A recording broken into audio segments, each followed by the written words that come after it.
би Азаа явахтай 3 ангид сурдаг. Ахуудыг бид нэр их өслөө математик хичээлд ашигладаг. Ахуудыг бид нэр ашиглахдаа яа гэвэл багаараа болон ганцаараа өсөлдөж оноо цуглуулахад биднэрт маш сонирхолтой байдаг. Ахуудыг хэрэгснээр бид нэр QR код уншиж сурсан.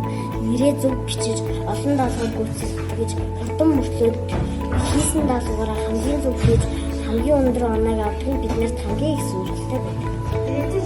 Бид нэр өмнө дасгал ажиллагаа өөр өөрсдийн QR кодоор уншуулдаг байсан. Азтай багш математикийн хичээл гаргахдаа ахуйд ашиглаж самбарт QR код гаргаад бид нэр уцаараа уншуулж дасгал ажилласан.